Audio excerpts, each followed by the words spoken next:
Afro Tales podcast is a part of the Connected Podcast Network. Ahoy, my friends. Welcome aboard the Afro Tales podcast. I'm your storyteller, Amon Mazingo. Join me as we explore the tales that grew from the people of Indigenous and African descent in the Americas and the Caribbean. After, come and see me, chef, who will impart upon you a recipe for the story you have just heard.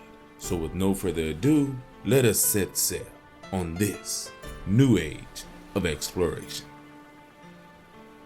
The Real McCoy, the life of an African-American inventor.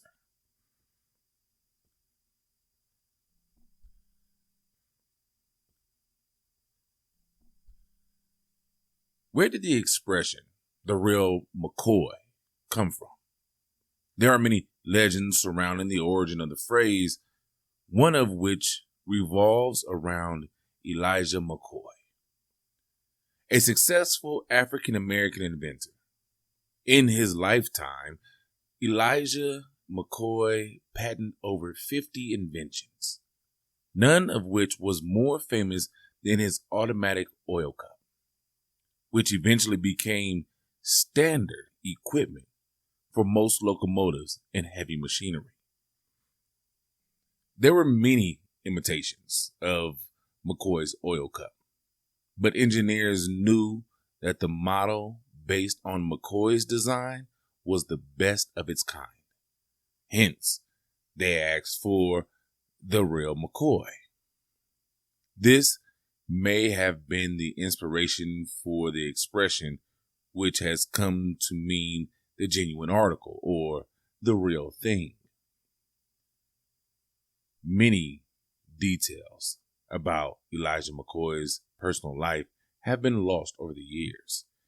In some cases, biographical information has been scarce and even conflicting.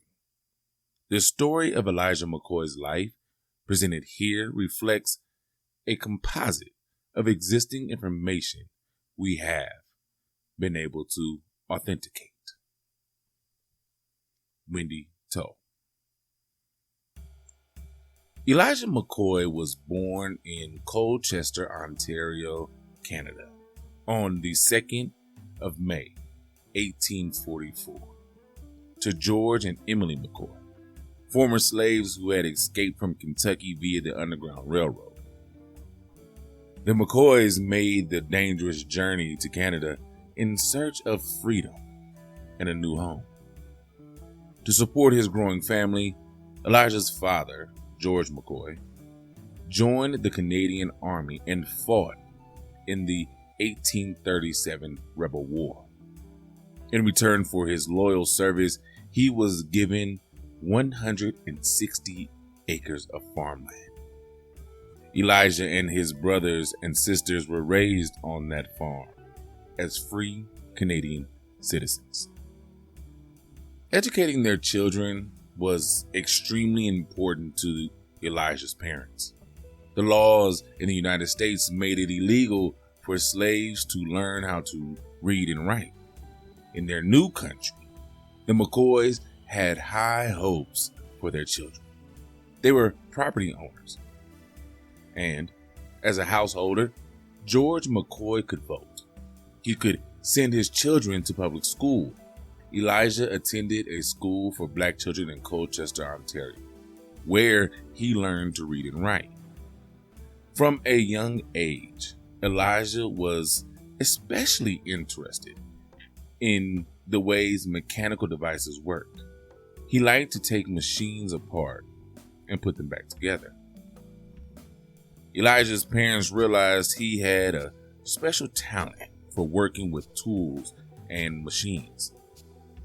They saved their money to send Elijah to a school where he could study mechanical engineering and could also learn how to design his own inventions.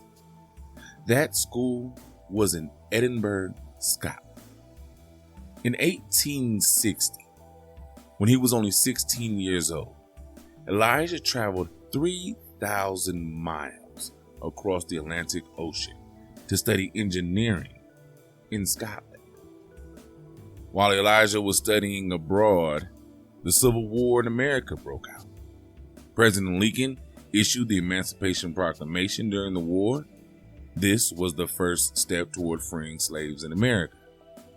When the Civil War ended, Elijah could live anywhere in the United States as a free man. He finished his training in Scotland as a master mechanic and engineer and sailed to America. Elijah settled in Ypsilanti, Michigan, but he had a hard time finding work as an engineer. Many people still thought of blacks as slaves. They had never heard of an educated black person, not to mention a black engineer. The only job Elijah could find was as a fireman, oilman, for the Michigan Central Railroad. In the late 1860s, there were no cars, buses, or planes. People traveled by train. By our standards today, it was slow and expensive way to travel. The trains were pulled by engines that ran on steam produced from water heated in huge boilers located in the cab of the locomotive. The firemen shoveled coal onto fires burning inside the firebox at the back of the cab. Every hour, he shoveled over 2 tons of coal, scoop by scoop, into the firebox. He had to work quickly. If the fire burned out, the train would stop running. The fireman also had to monitor the level of the boiler water. If it was too low, pressure would build up and an explosion might occur. Elijah's job as a fireman was difficult and dangerous. Elijah was also the oilman of the train. Parts of the train had to be oiled frequently, so the train would run smoothly on the track. Every few miles, the train stopped. The oilman walked the length of the train, oiling the axles, bearings, and other moving parts of each car. When the oilman finished lubricating the train parts, he raced back to the firebox in the cab to oversee the engine's needs. Elijah wanted to make his job more efficient. Several men had already made devices that lubricated the trains mechanically, but Elijah felt he could improve on those inventions. He worked for 2 years on his idea. Finally, he perfected a design of a lubricating cup that would automatically drip oil where it was needed. The train would no longer have to stop every few miles. Elijah made his first oil cup model in 1872. He applied for a patent from the government to protect his rights to his invention. At first, many engineers were skeptical of Elijah's oil cup. They were not interested in the invention of a black man. But the railroad owners at Michigan Central recognized that Elijah's design was superior to other models. Elijah's automatic oil cup was installed on their locomotives under his supervision. As the train engineers saw how well the McCoy cup worked, news of the successful invention spread. Soon, all the railroads wanted Elijah's automatic oil cup for their trains. Others tried to imitate Elijah McCoy's invention, but the engineers knew the difference. They always asked for the real McCoy. Elijah's oil cup made his job as an oilman much easier. But Elijah wanted to spend more time working on his inventions. He wanted his own machine shop. To raise money, Elijah sold part of his patent to the oil cup to another investor. He only received a fraction of its worth, but the money enabled him to continue making mechanical devices. In the years to come, Elijah would sell other patents to finance his ideas for new inventions. While he was working for the railroad and developing his oil cup, Elijah was also starting a family. Elijah married Anne Elizabeth Stewart in 1868. She died 4 years later at the age of 25. Elijah remarried in 1873 to Mary Eleanor Delaney. Like Elijah, she was a child of runaway slaves. By 1882, Elijah was ready to leave the Michigan Central Railroad. He wanted to work full-time on his inventions. The McCoys left Ypsilanti and settled in Detroit, Michigan, in an integrated neighborhood where the mayor of Detroit, Barlam Thomas, also lived. Elijah served as a mechanical consultant to several firms, among them the Detroit Lubricating Company. He was highly respected. His expertise in his field was well known. Elijah was dedicated to his work, but he also had time for young people, or young whippersnappers, as he called them. He welcomed children to his office and showed them blueprints of his many inventions. John Roxborough, who became manager to world-famous heavyweight boxer Joe Louis, remembers that Elijah always had advice for the young. Stay in school. Be progressive. Work hard. Elijah's wife, Mary, was also involved in community affairs. She was active in a number of charities, church clubs, and political organizations, as well as the women's suffrage movement, which sought the right for women to vote. Mary McCoy was the only black charter member of the exclusive 20th Century Club, to which the most prominent women in Detroit belonged. Although he continued to make improvements on his oil cup, Elijah also got ideas for new inventions from ordinary household tasks.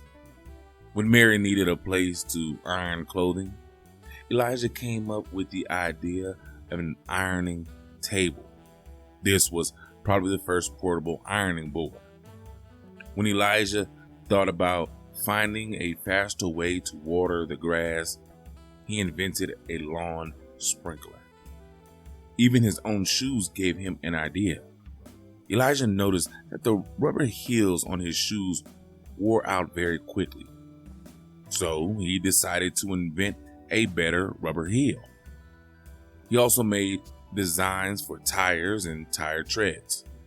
Elijah was so prolific that he sometimes patented 2 or 3 new devices in a year. In 1916, Elijah developed the graphite lubricator, the invention of which he was most proud.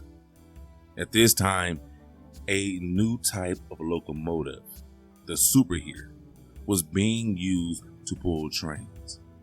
Elijah designed this new lubricator to oil the superheaters.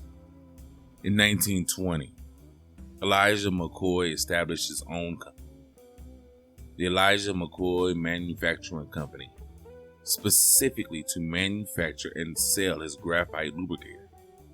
Shortly after, Elijah and Mary were involved in a traffic accident.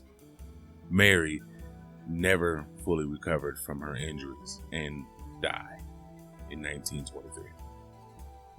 Elijah grew lonely after Mary's death, and in the years that followed, he used up what little money he had perfecting his inventions. His health worsened. In 1928, Elijah entered the Eloise Infirmary, a home for poor and elderly people. 1 year later, Elijah McCoy died. He was alone, and his famous achievements had been forgotten.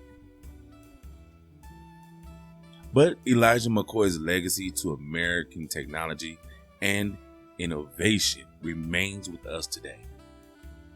In American homes and American industries, variations of Elijah McCoy's oil cup are still being used in factories, in mining and construction machinery, on naval boats, and even in space exploration vehicles.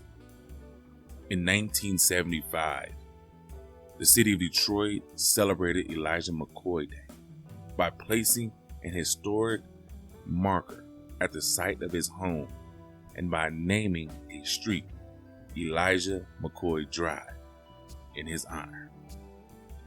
While he lived, Elijah McCoy was a role model for members of the Black community. A contemporary, Moses K. Fritz, recalled his admiration for this great man. I looked on him with awe. I never knew a person of color who had done what he had done. He had accomplished something I never dreamed that Negroes could do. As one of the first African American inventors, Elijah McCoy's success story demonstrates one man's tremendous dedication to his work. It is fitting that his name, the Real McCoy, has come to mean perfection.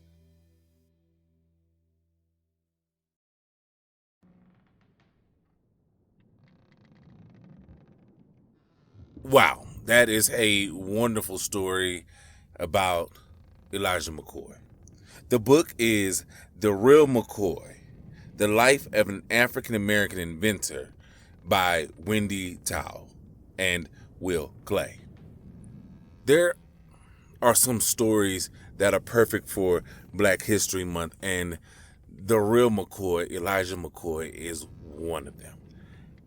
An inventor who basically helped to revolutionize the train industry, which to this day still helps. Now, his invention more than likely has been worked on over and over and over again, but without that, the amount of time it takes for goods and services to get to where they need to go, passenger travel on trains, would be horrendous, you know? And to think that that comes from a former enslaved man who family took him to Canada, and then he went overseas and learned even more and came back to better the country that enslaved him. Time and time again, America is bettered by the hard work and dedication from those it once enslaved. And I know I try not to be political, but with the climate the way it is, we need to remember that. You need to share this with those and share other things with those who just can't seem to get it. Those that you fear, those that you don't want here, those that you say you hate, have been here the entire time. Personally, my family actually dates back to the 1600s. And I'm not talking about slave masters. I'm talking about my African blood heritage dates back to the early to mid 1600s. You can look him up. Edward Mazingo is my ancestor. We have been here. We have worked. We have helped in every conflict and in every way to better this country. I'm not going to go long on this. This is something that you need to do research on if you don't know how much Black people have done for America. Please do your research. It's not hard. We all have the internet. we can all look. But anyway, go see Chef. He has a Canadian dish for you this time. Since the young man spent much time in Canada, I feel it is appropriate to share a wonderful Canadian dish. All right? So until next time, my friends, I thank you for listening. I thank you for coming back on this journey with me. As always, have a blessed and wonderful day.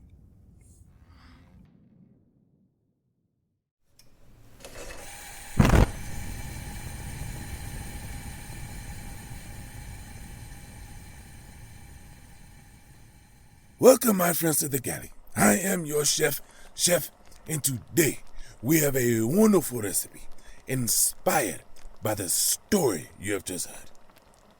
Today, we will be creating Pouding Chomeur, or the unemployed pudding.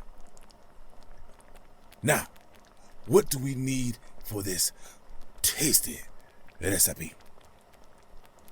1.5 cups flour, 1 teaspoon of baking powder, 1 pinch of salt, 1/4 cup of softened butter, 1 cup of sugar, 1 egg, and 1 cup of milk. For the sauce, 1 cup of maple syrup, and please get real maple syrup. 1 cup of brown sugar, 1 cup of boiling water, and 1/4 cup of butter or margarine if you are so inclined. Now, how do we put this together? Easy.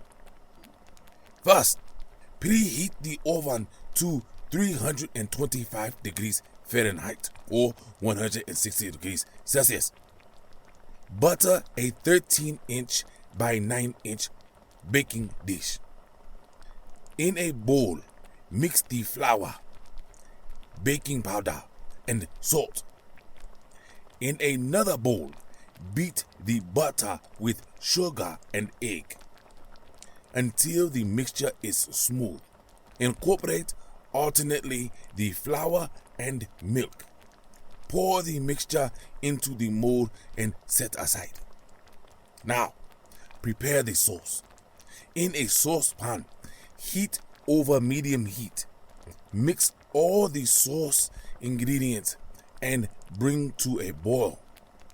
Pour the sauce over the dough in the pan. Bake the pudding in the center of the oven for 35 to 40 minutes until the pastry is golden brown. And that is it, my friends. Now, go. Do what you do. Make this recipe yours. And until I have another wonderful recipe for you, remember the hard work of Mr. Elijah McCoy. And until next time, my friends, as always, enjoy.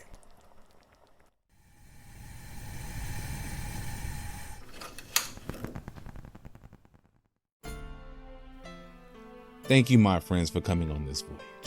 Thanks to Art by Chalet for the logo, episode, and shirt designs. You can get t-shirts and other items on tpublic.com. You can contact me on all socials at AfroTalesCast. That's AfroTalesCast. And email me at AfroTalesCast@gmail.com. You may also become a benefactor by simply sharing with any and everyone, giving a thumbs up, a 5-star rating and review in your podcast app of choice, or simply donating on Patreon or Ko-fi.com. That's ko-fi.com. So until we meet again, may your winds be fair and your seas follow.